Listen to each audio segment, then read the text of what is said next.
Thank you for watching News Echoes. My name is Seun Johnson, and I'm so glad to be back. There's so many things laid up for you today, very many exciting things, and I'm not the only one going to discuss them. We have eminent analysts in the house. I'm from the commercial city of the Federal Republic of Nigeria. We have Bidi Nana. Bidi, you're welcome to the program. Good morning, Dr. Shegu. Thanks for having me once again. Good morning, everyone in the studio, our viewers all around the world. Good morning. Thanks for having us here today. Let's do it like always. So good to see you all the time. And in faraway Milan, we have Massive Mark Godwin. You're welcome to the program. Good morning, viewers around the world. Dr. Shegu, I'm excited to see you back, looking very good, refreshed, because you were in the home. You were home. The best, you were at the home. God's own country.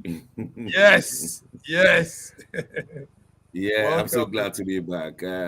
While I was there, the president of the Republic of Nigeria, President Muhammadu Buhari, commissioned the Dangote refinery, acclaimed to be the largest in the whole world. It will be producing 650 barrels of oil every day, but it won't be until the end of July when we will see this oil reaching our pumps in the cities. Bidi, could you tell us what happened on that day? How did Nigeria receive that refinery and the commissioning? Well, it was a very remarkable day in the lives of Nigerians. And we say Nigeria in the life, they were really happy. They were like, at least this can be done. You know, having stayed for over 30 years without any of our 4 refineries working, and one man just came from nowhere and said, I want to do this, and he did it. And not just that he did it, you know that this refinery is sufficient enough to produce about 100% of Nigerian required products. One of the biggest refinery in the whole world with capacity. It was a mixed reaction. Nigerians were happy, but still they won't stop, you know, speaking to Buhari, asking him if somebody like Dangote can do this, if an individual can do this, what stops Nigerians from doing it? What stops Nigerians from bringing one of its 4 old refinery back to life? It was a good thing. Nigerians were happy. At least we can do it. Because all this year, it looks like we can't do anything. It looks like we've lost it in petroleum industry. But Dangote coming to do this, it shows that we can still do it. What I'm saying now is that after this, our 4 refineries will still come to life. Because Dangote has shown Nigerians that it's possible. You know, if you look at what has been happening in Nigeria over the years, it boils down to management. It boils down to management. We've lacked that good and structured management. And that is why we can, as a country, we've not been able to structure ourselves together and to come together to build or to even put back our refinery. We already have it 4 good refineries. And now one man single-handedly built this. You know, absolutely. I think with this issue of subsidy on something, I think it's going to come to rest. I don't know, but I'm just thinking. I think I'm as excited as you are. Many Nigerians are excited. Indeed, West Africans are excited. Everybody is going to benefit from this. Let me use the occasion to welcome Ambassador Nat Iyako. Ambassador Nat, you're welcome to the program.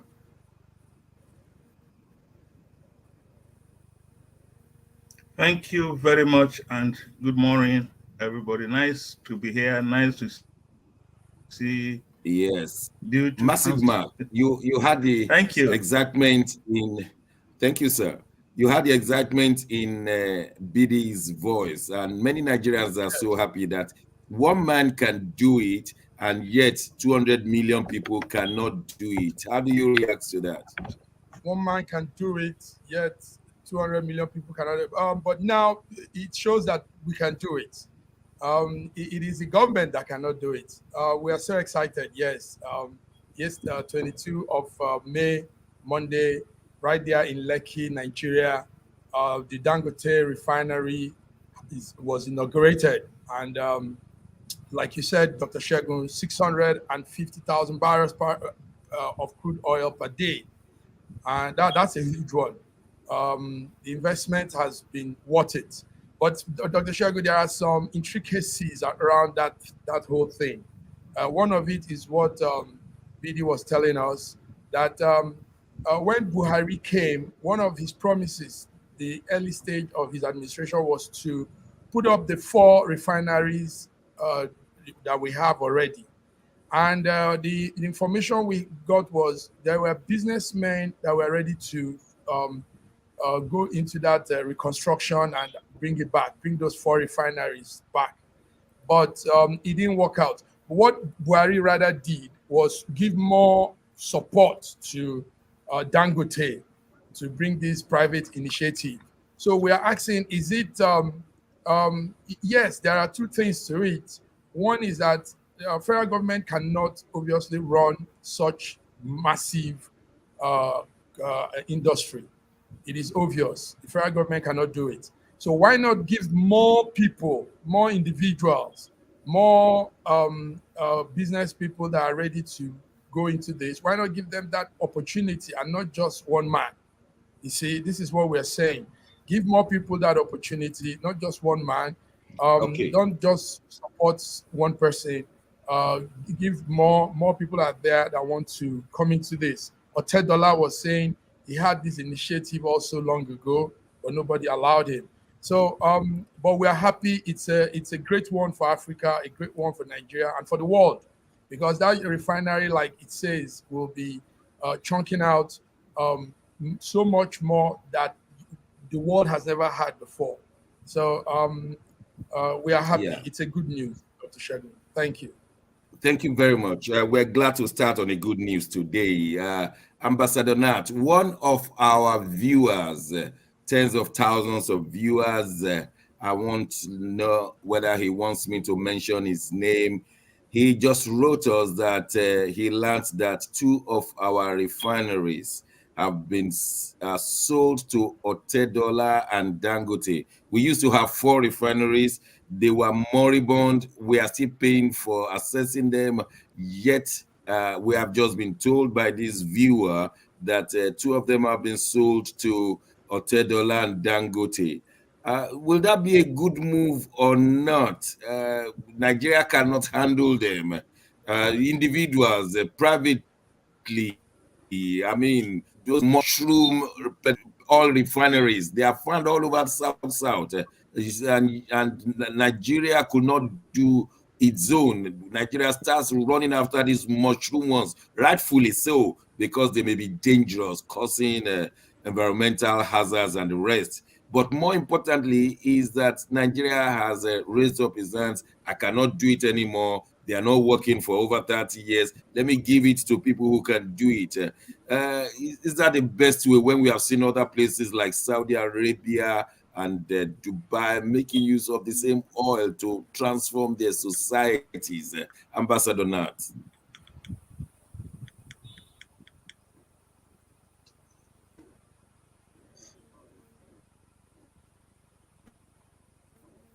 I think Ambassador. he's frozen. I think he's frozen. Is he?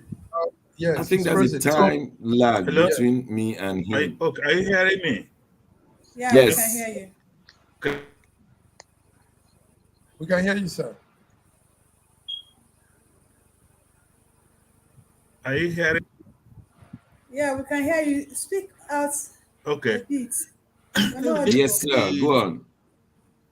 We need to check this information. We need this information Dr. Johnson has just given us that the federal government has. So what was that? I think that's an old story. That's We an old remember story. two Okay. was sold to Dangote, but the regime, Nigerian regime came and took back those refineries because Otodola Okay. on Monday he said you can now see what that government should not be in any business because it will fail. There were some refineries and the same government took it back. So there's no need two refineries have been sold. You see, the Dangote thing, it was more of a ceremony on Monday, the commissioning. The baseline of Nigerians are handling businesses that we now have to wait to see when we'll get delivery of PMS, kerosene, aviation fuel, and other things. Dangote was talking of end of July or beginning of August. We August. we want specifics. We want specifics. End of July is not far, August is not far, but my concern again is that the federal government is asking for 20%. What is the most appropriate word? And when federal government gets into it, the spanners, the works are spoiled already. And how can the federal government of Nigeria, 200 million people, wait for one person called Aliko Dangote to salvage our petroleum industry? And honestly, I'm concerned. We like ceremonies, we like to show off, but the end result is we have to wait and see. Will it work? Okay. Thank you very Will Dr. much. Nat, Dr. Nat, will Let Let me answer that question briefly for you. Can I? Dr. Nat, federal government go on already quickly. invested $2.7 billion for that 20% stake invest in where? in Dangote refinery. They invested $2.7 billion for that 20% Correct. stake. They already done that already. No, Okay. the issue Okay. Let is me let me when come you in are not here. talking Let me investment, welcome. federal government Let officials me want to go welcome. there. Yes. Let me welcome the birthday boy, Sir George, all the way from Toronto, Canada. You're welcome to the program, Sir George. Yes, good morning, everybody. Thank And you in the Happy so very background. much, birthday! and welcome viewers from around the world. Well, this Yeah. this particular conversation we're having is very, very important, and is No, no, very no. I have a question for you concerning this particular conversation. talk Let me to me. ask you sincerely, was this commissioning, which was done on Monday, was it one that put Tinubu in his place?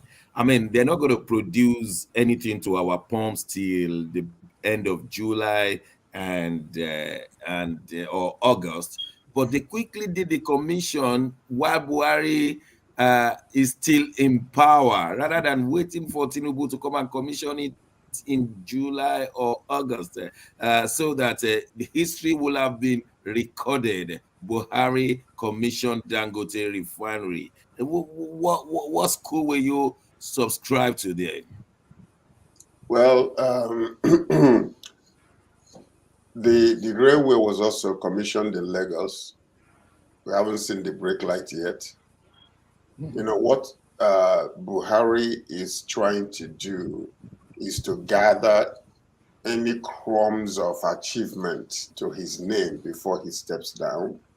And the question you have to ask Mm. yourself is, why is it for the longest in Nigerian business that one man has been honored by the governments all through oil, rice, sugar? There's always some kind of way one man is holding the bag. What is really going on? No, now the question is, you ask yourself, most traders, most businessmen in Nigeria, they used to import rice, they used to import sugar from the southeast. But why was it that everything that they put their hands to, the government will find a way, to stop it, ban the importation of those things, but make sure that one individual alone is the one that is always honored, because it's from the north. So, I mean, they're commissioning the. Yeah. I'm not excited as the rest of us are excited. The only thing that I'm seeing here is the old age question about what do you call it again? The oil subsidy. Finally, because finally I don't think they will have excuses anymore to extend it further, because it's a way for most of these people in there to steal our money. So finally, if this oil, they start producing 650,000 barrels of oil, then maybe the government cannot have the balls to say, okay, let's stop this. But also, like I was saying before, one of the things that they need to pay attention to, the oil subsidy. The government already went to the World Bank and wanted to borrow a certain amount of money to help the so-called poor people in Nigeria. And that process is already begun. Let us make sure that the money that they are requesting, that they are not getting that money and eventually will end up in private pockets, because it will happen. Mark my word. Okay. One of our viewers, Abiodun Folusho, has asked, why should anyone be asking for specific date of commencement of operations when it is the private business of somebody? Well, if it is the private business of somebody, the president will not be there, the governments will not be there, Nigeria will not have spent $2.6 billion. So we all have a right to it, and we have a right to know when it will commence. We have our money inside it. And like Sir George just said, it is this man has been given tax waivers and all of that. So we have a right to say, why commission it 2 months or even 3 months, or like Sanat said, even so many months before it comes to pass? We have a right because we have money there. Is that okay? But the question also, ask Abiodun, whoever you are, I know you're listening to us. Why would not the government spend $2.6 billion, in this one, while we have 4 that are just lying down there and nothing has happened? Why this one and not revive at least 1 or 2 of the other with that same money, so that we could have been continuing, processing oil locally for the let's just say for the local consumption. Let's not talk about exportation now. We welcome your comments, and we will address to them as soon as we get them. We will address them because we are glad you are watching. So continue watching, and if you want to have any comments, we will address them. That's why we are here. We have to move on. Time is not. We cannot spend too much say time. something little? Okay, because it is you, Lady Biddy. Please, you see, what Sir George said, that about Dangote, I think it's something that we have come to accept as Nigerians. He made a very salient point there. It's been one person. You know why I said it's like an old story? Because Nigerians are okay with it. Because if you remember very well, Dangote came into cement and the government killed Ibeto Cement. It was Yaradua that came back and gave Ibeto back his license. Do you understand? They've given Dangote, upon giving him loans, he has free access to loan any money he wants in Nigeria to do his business. He has free tax. Even to clear the way Dangote clears his product into Nigeria, it's free. He doesn't pay anything. So for the person Abiodun who is asking question, the kind of business Dangote is running in Nigeria, he runs it with our money. Apart from federal government investing $2.7 billion, 20% stake in that refinery, that is money that is enough for a particular country to build a full refinery. Do you understand? So it is something Nigerians have accepted.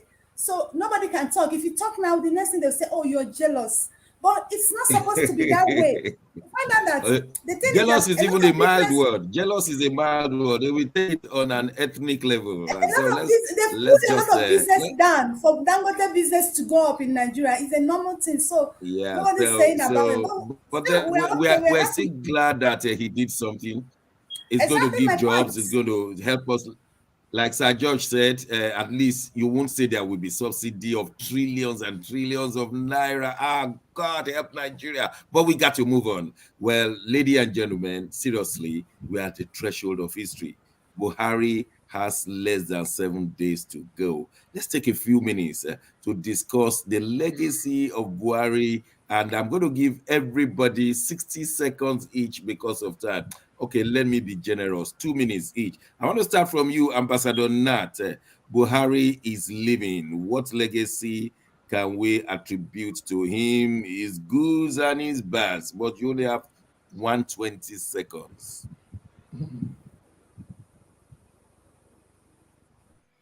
Well, thank you for this opportunity. When Buhari came in 8 years ago with security, economic, anti-corruption, 8 years on, where are the results?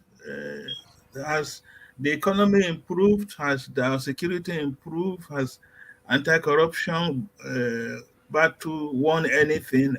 Honestly, from my own view, if you ask me, we are as good as still in 2015 when he came in. Uh, people are shouting second Niger bridge. So what?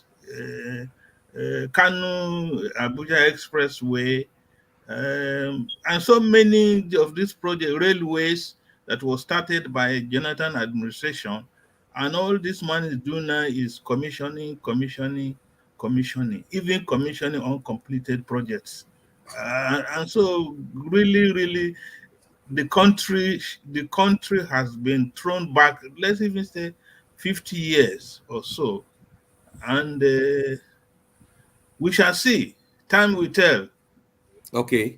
Thank you very much for time management. Massive Mark in Milan, it's your turn. 2 minutes. Yes, Buhari, pros and cons.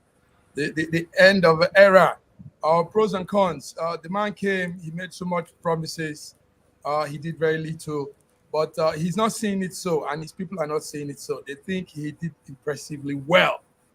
From our point of view, as Nigerians in the diaspora, monitoring Nigeria, following updates and occurrences, in a scale of 1 to 100, we will give Buhari, we'll give him 45, 45 over 100. Thank you. Ah, you must be very generous. Bidi, it's your turn. Buhari legacy. What did he do? What did he not do? Buhari did a lot, and Buhari did not do a lot. Buhari is leaving office with unending killings in Nigeria. Buhari is leaving Nigeria with 77 trillion debt, 25% inflation in Nigeria. You know, it baffles me because this is a man who, to us, is a grounded man because he was a former president of this country. He's a general, and to a lot of Nigeria, he is our integrity, and he came with a lot of promises. Do you understand? Buhari, like Ambassador Knight said, Buhari keep commissioning uncompleted projects. The second Niger, the thing I don't understand about Nigerians, when we praise our politicians or our government of doing something, I sit back and say, did they take money from their pockets to do this thing? It is our money. And at the process they are doing that, we still pay them. It's just because we don't understand our positions as Nigerians. That is why we praise these people for doing it. Now, second Niger Bridge has been in the news. Do you know that second Niger Bridge is not operational now? And it's not going to be operational in the next few months.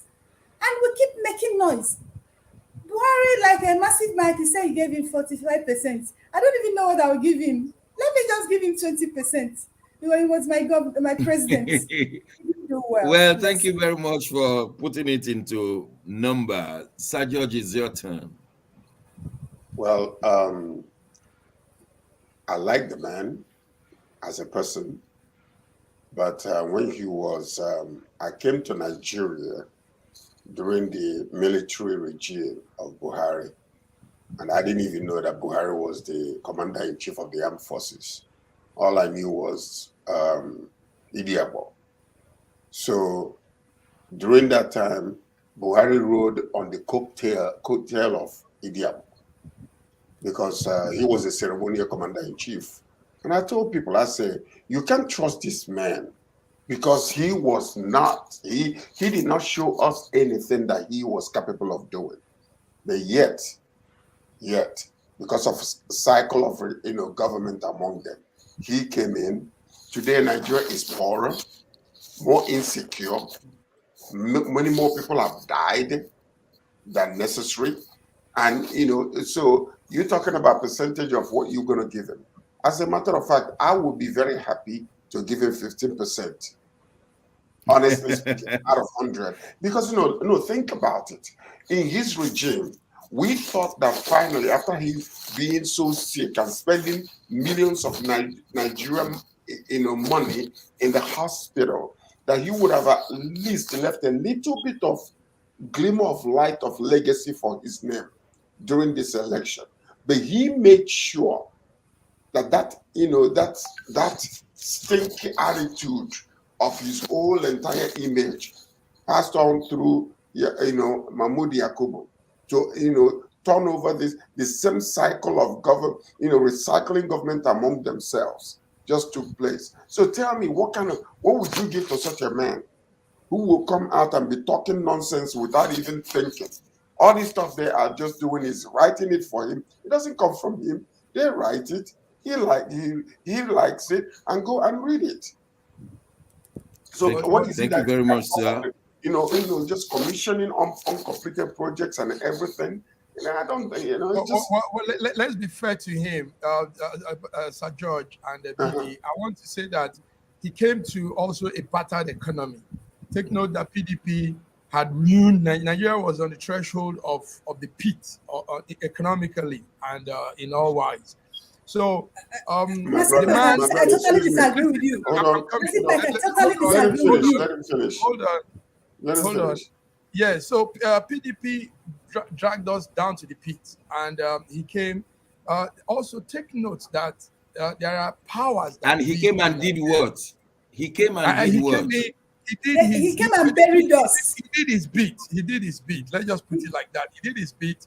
But Nigeria is a huge country. Nigeria is not a small country. Nigeria has a large population. Nigeria has also a fragmented structure and arrangement, scattered.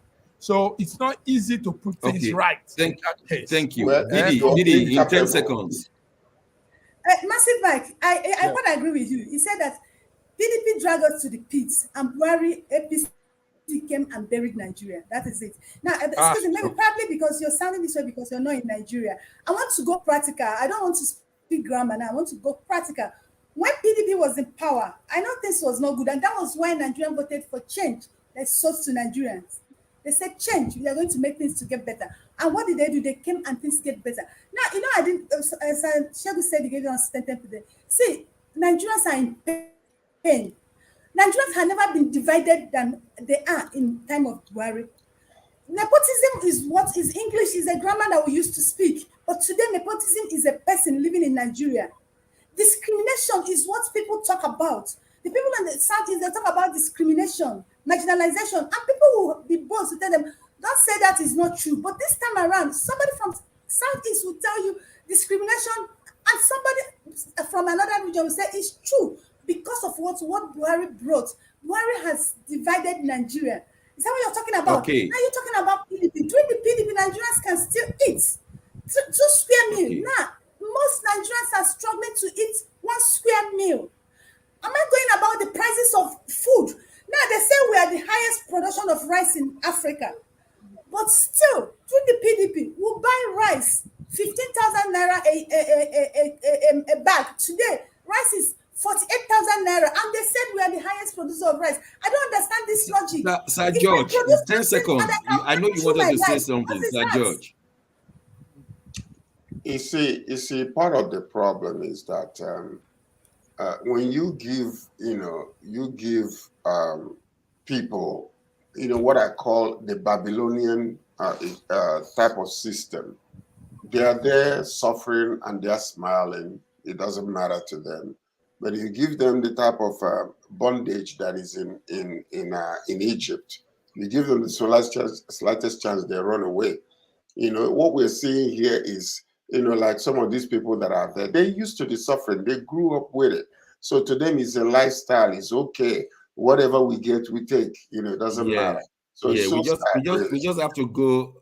Thank you, Sir George. I know you have many things to say, and I do have many things to say, but we have to go on a short break. When we return, Tinubu's presidential inauguration loading. Ambassador Nat, be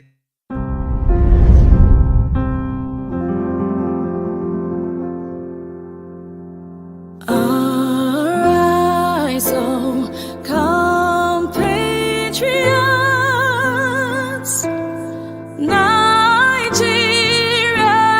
call, obey to serve our fatherland with love and strength and faith. The labor of our heroes past shall never be in vain. To serve with heart and might, one nation bound in freedom, peace and unity. This country has some of the most extraordinary culinary diversity in the world. I'm talking about Nigeria. This first dish is amala abula, made popular by the Yoruba people in southwest Nigeria. It starts with amala made from dried yam and then is covered in a variety of soups. Next we have ofe nsala, a white soup that is synonymous with the Igbo people of southeastern Nigeria. It goes best with fufu, or akbo as the Igbos call it. Next we have suya, the most well-known food of the Hausa and Fulani people of northern Nigeria. Meat is covered in a peanut-based powder called yaji and cooked over an open fire. This is banga and starch, a classic of the Urhobo people of Delta State. Lastly, we have onunu, a plantain-based swallow of the Izon people in south-south Nigeria. We are eating it with fisherman soup, popular throughout this whole region. And of course, we don't forget the jollof rice. This is popular everywhere in Nigeria. I think what makes Nigeria so great is the diversity of all the different people coming together. These beautiful ethnic groups living side by side, sharing culture and cuisine is what makes Nigeria such an amazing country to visit. Nigerians should be so proud of that cultural heritage, as there is so much more that unites than divides them.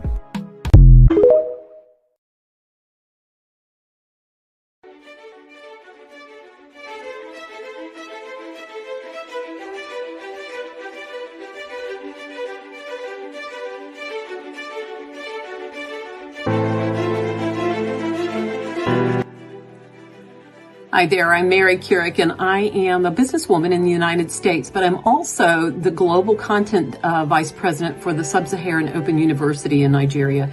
I could not be prouder to work with Dr. Osita Anamika and his team on helping to create not just entrepreneurs and skill-based talent that will get out into the workforce and make a living for themselves, but also young leaders. And to that end, with this integrity-rich university environment that's accredited now, and it's just an amazing opportunity for anyone there of any age to jump on board and learn, we want to let you know about a new offering that we have. We have a global governance and diplomacy course now provided by a whole team of people that crosses several countries to put together these resources and lots of great information for those of you who might be on the path toward public service and diplomatic service, NGO leadership, that sort of thing. We hope that you will walk through this open door and enjoy.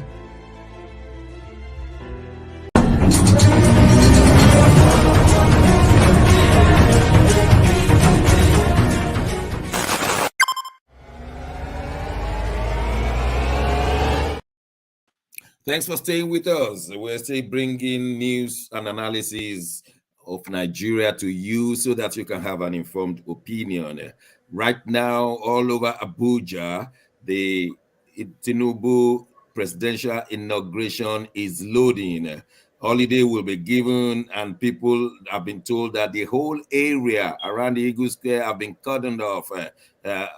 The protesters are saying they're going to stop it, and the military organizations in Nigeria say, we dare you. So the place is going to be well protected. And we observe that the Western leaders are falling over heels to cut the love and attention of Tinubu. We understand that the United States President Joe Biden has prepared a list of people going to represent him at that place, not less than 10. The former Prime Minister of United Kingdom, Tony Blair, has gone to visit Tinubu, all of them on diplomatic missions to prepare ground for what is going to be the Tinubu era. Well, to be or not to be, Shakespeare once said, that is the question. Tinubu inauguration loading against all prophecies and analyses, yet there are still challenges to come. Now, I want to ask Ambassador Nat, what are your impressions, to be or not to be? Or it's going to be a wonderful time come the 29th of May, Ambassador. Thank you. Let's start with the 26th of May, which is this week, Friday.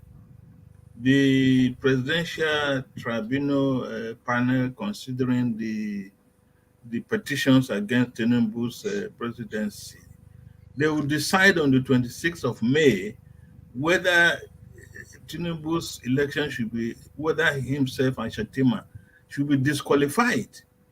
Because there is this issue of Shatima having 2 nominations. He wanted to go back to the Senate, and he had filed in his nomination papers, and the Tinubu Did he file it nominated with him INEC? as. Did he file it with INEC? Yes, he did. Yeah, in fact, that is one of the key things they will decide. And then Tinubu nominated him as vice president. We remember what happened in Bayelsa State. The governor to be was on the parade ground preparing for swearing in the next day. And the court said, no, go back home as another citizen. Your deputy was, his papers filed with INEC had careless. And so if Tinubu survives May 26, 2023, the inauguration 29, but the tribunal has up to end of September to bring out a final judgment. So we're all sitting on edge. Some of us who are really concerned Nigerian citizens, that the constitution is there, the law is there, the right thing should be done and seem to be done, but we don't care in Nigeria. Anything goes.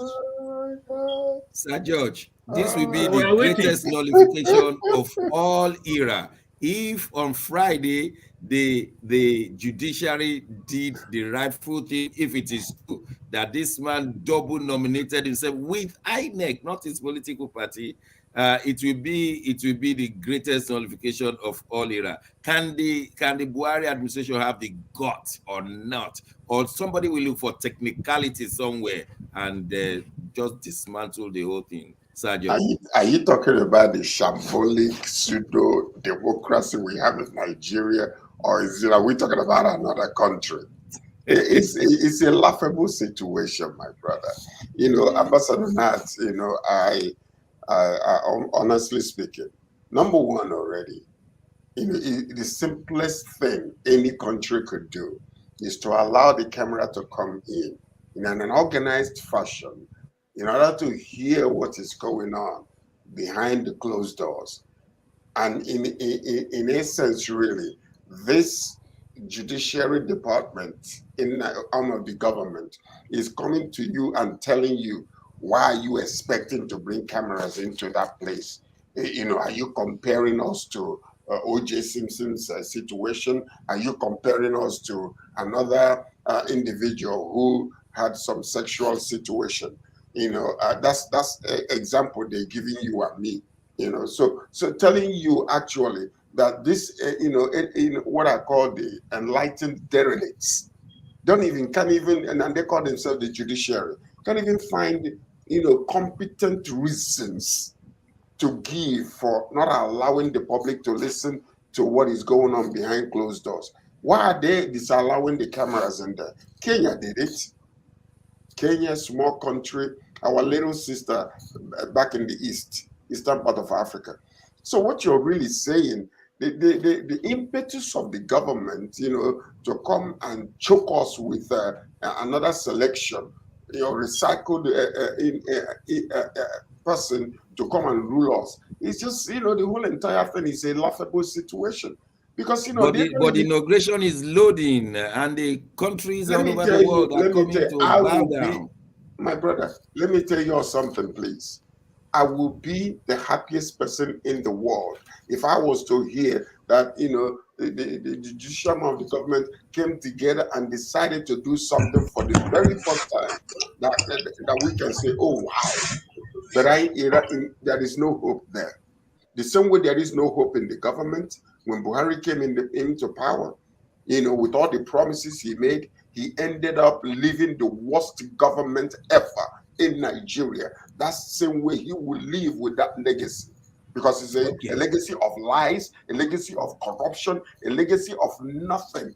That's exactly what this government is. So, and that's the way they live it. Thank you, sir. Lady PD, I put the question again to you. Tinubu inauguration loading, will it be or not? It's already on. Of course it will be. This is Nigeria. We are Nigerians. It will. Because we don't have the capacity, the strength to get what we want as people. So what we've been getting is what our leaders, the 10% group who have decided to, program our life the way they want it to be. So Tinubu inauguration has come, and it will be. I keep telling you, they said even in the face of what Ambassador Nat said, there's going to be a ruling on Friday brought by PDP as a party, not one man somewhere. And you think it will Sir George, I listened to NTA this morning. That Garba Shehu was there, and the DG of Voice of Nigeria, I've forgotten his name, they were there. And they talked about public holidays on Friday. There's going to be a lecture. So courts might not hold. Well, I'm even surprised why it's not open till now. I'm surprised why I'm expecting the news for NAN to send me the news. They've not sent it to me. But they spoke about the public holidays on Friday for lecture.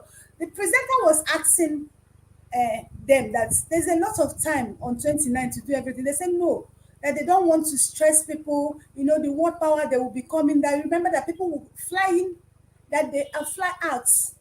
Do you understand that? So the only thing they are going to be doing on 29th was for the incoming president to speak deliver his speech. So they are going to do a lot of things from Friday. So I don't think court will hold on Friday. Because they spoke about the public holiday on Friday on NTA today. I'm saying it I'm on national television, but it's not in the news yet. So I don't know how they intend to do that.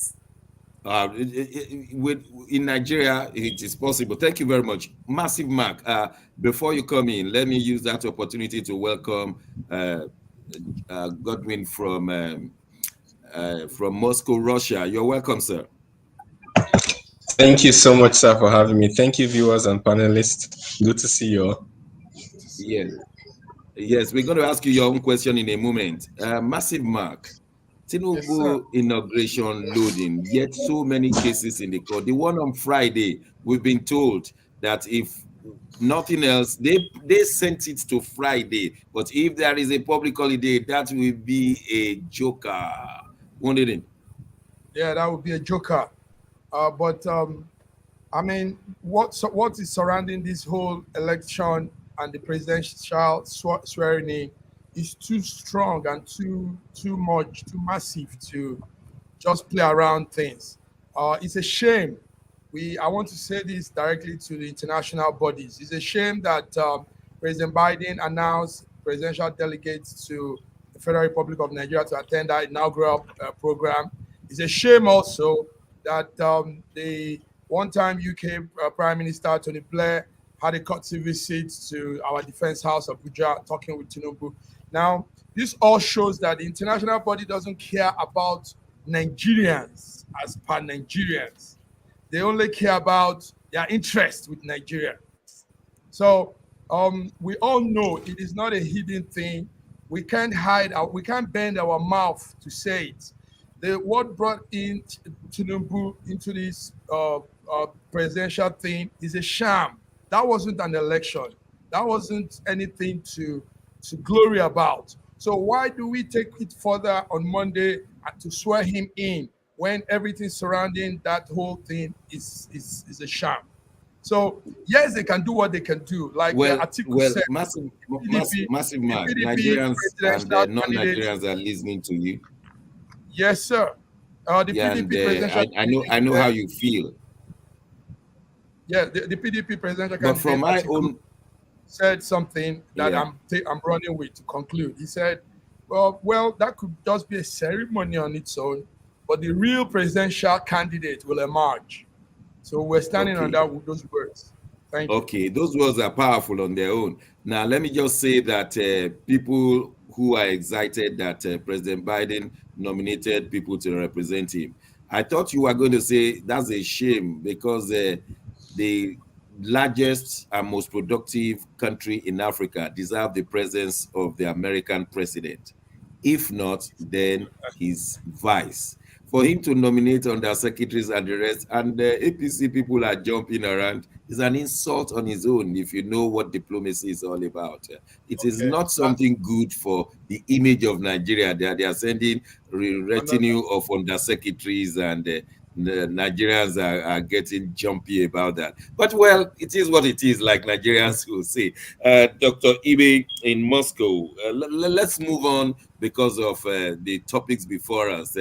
The second Niger bridge, I understand, is to be called the Buhari bridge. Is that correct, or is just somebody who woke up somewhere? I am not aware of this development in terms of it being called the Buhari Bridge. I've seen some reports, but I don't know how true it is and how reliable it is. But I think I have more to add towards the inauguration than on this topic. And okay, good. I would say that while you guys are talking about the inauguration, I'm thinking about the Thanksgiving service, the one that comes later, because the kind of impunity we have, it's not, the tickets of the guests, they have already been bought, it's not like it's refundable. It's not refundable tickets. The hotel arrangement have already been made. You understand? So let's stop. Stop living in La La Land and just accept the reality of what is on ground. Of course, some people are not happy that there will be a court case, but let's look at Seun's case. Remember Seun's case before he was released? He was supposed to meet in court, and what happened? The magistrate just did not show up. You can pull so many rabbits out of this hat. So this particular hat, you can pull so many rabbits out of it. So don't stress yourself. Yeah, I would like you. I personally, Massive Mark, I would like you to take a chill pill. Drink some cold drink on that day. Yes, and watch your pressure. Don't. have some suya. No.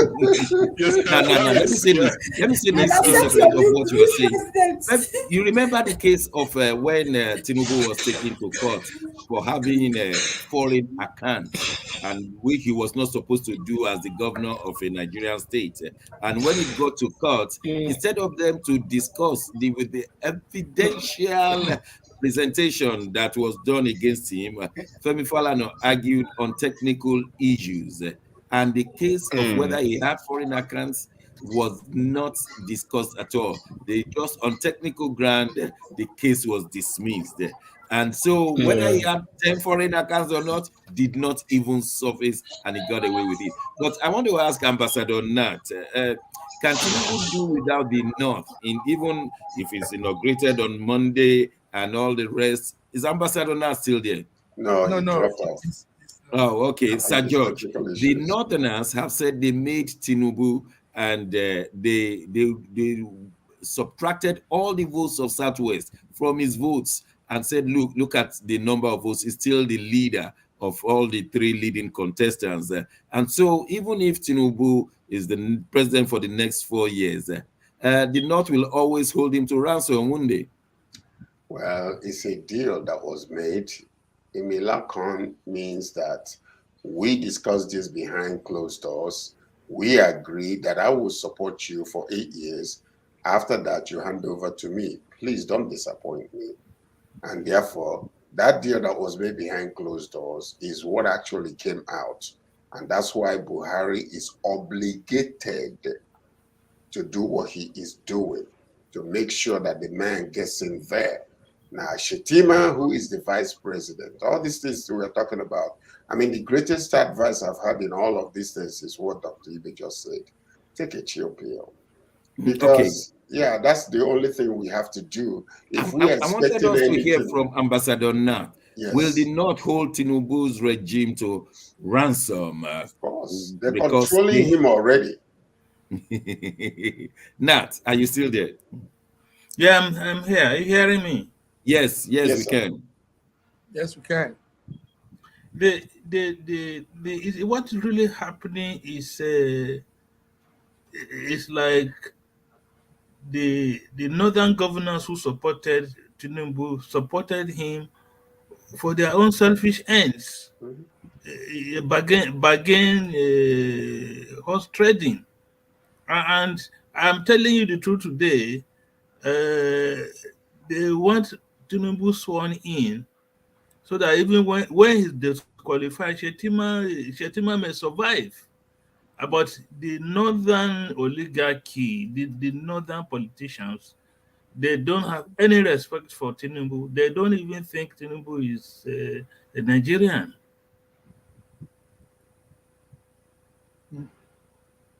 Okay. So we go into this inauguration with all sorts of challenges, and I just want to give us one more. Who wants to contribute? What kind of regime are we going to have in the next 4 years if Tinubu should survive? Who wants to go first? Yes. Okay. I don't see it happening, to be honest with you. But if you say living in Alice dreamland, it would not be a too pleasant regime, because already we are entering into it with animosity, ethnicity, tribalism, and all these things are playing out. So it's going to also heighten up more. Some people are going to be in that regime for vendetta, to take their shots at the other people. Some people will be there. You know, it's already, we can see his key people is not well represented. The geopolitical zone of Nigeria is not well represented in his key offices for now. Talk less of when we get into him picking ministers and ambassadors and all that. So it's going to be a very queer regime, if it will be. But I don't see it happening, Dr. Shegun. That's so, Bidi, what are you looking for in the Tinubu regime when it comes to pass? Dr. Shegun, I don't even know what I'm looking for. Think in terms of security, think in terms of anti-corruption, think in terms of commerce, you know. Dr. Shegun, what can I be looking for from a government that is starting with lies, starting with faulted foundation? What will I be looking for? If I look for anything, I might be asking too much from them. I don't even know what I'm looking for. Okay, Sir Honestly, George, because I'm just mindful of the time. Sir George, what will Nigerians be expecting? In case of February, they were expecting security, it didn't happen. They were expecting anti-corruption, it didn't happen. But here is Tinubu, the man who got the greatest number of votes, 8 million out of 250 million people. So please be shaking already. What you're expecting is what has been is what will continue. The Northerners muscling and making sure that they are in control of everything, and that's all that is going to happen. They have already planned, orchestrated, put it together. Tinubu is just nothing but a little puppet they're going to use. That's all it is. Dr. Ibe, do you agree with that? Or Tinubu, they say he transformed Lagos. Is that a kind of transformation principle? No, let's say some facts. As much as we would like to be negative, there are some things Tinubu is good at, and number one is he's good at putting his people in places, and they are always top in terms of climbing up the ladder. So I expect to see more of his people in governmental positions. That's number one. Number and that two, is very he doesn't good as far as really. you're concerned. No, I'm not saying that's good. No. Of course not. That's not good. It's nepotism. Okay. But I am saying it's nepotism, obviously. But at the same time, that you ask me, what do you expect to see? And that's exactly what you see. Secondly, you will see some projects. They might be overvalued. They might be run by his people, but you will see some projects. They will be marketed, obviously, as helping the people. They might help to some extent, but it might be overpriced, overvalued, and maybe. Well, I hope he surprises me positively. But looking at his tenure as the governor of Lagos, I can see there will actually be some projects, but how effective it will be a different question. And also, the Southwest will experience some development, even if it's going to be some localized development. For example, the railways, which Buhari has now given regions the right to develop. I expect that the southwestern region will see some more accelerated development in their region, and of course we are going to see more of the Northerners having their way because Shetima will be the person to really do most of the operations. So I think what we'll see in his tenure. Oh, thank you very much for your balanced analysis. Sorry, can I say even though something some people may challenge you, yeah. So, Dr. Ibe, so in general, what you have said is that Tinubu regime will empower nepotism. That is what you've said here. And tribalism. Yes, there'll be nepotism. Yes, and there'll be tribalism. Yeah, but there'll be some projects. I think there'll be some commercial projects. Yeah, he said Southwest. He's not the president of Southwest alone. He's president of Nigeria.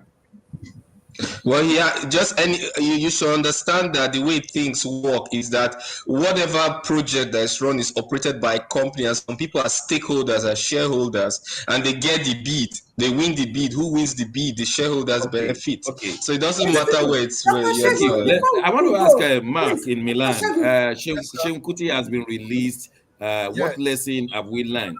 Nigerians love the police officers because all Nigerians rallied and supported the policeman who was slapped and police institution. Is that the lesson we have learned? Yes. It's not a pleasant lesson. Seun Kuti didn't do well. He didn't do right. You don't touch somebody on a federal uniform, regardless of the situation. But they didn't detain him like a Kanu. They did not put him forever there. He's been released. Yeah, he's been released. Like yesterday, 7 o'clock, he was released, but under a lot of conditions anyway. It's not like a total release. He has to be back. Still going back to court. Yeah. Yes. Well, let me just stop you there, not because I want to, but because of the time. Can I, on behalf of us, all of us, wish Sir George a very happy birthday. Enjoy the next of the 365 Happy days ahead birthday, of you sir. and Happy beyond. We birthday. love Wish you you very all the much. And best. Happy it's on birthday. that Happy note birthday. we We love say you. Love you. God Love you. bless Don't worry, I will you. send your And cake. we'll get in touch with the rest of the people on Friday. God bless us all. See you on Long Friday. live Nigeria.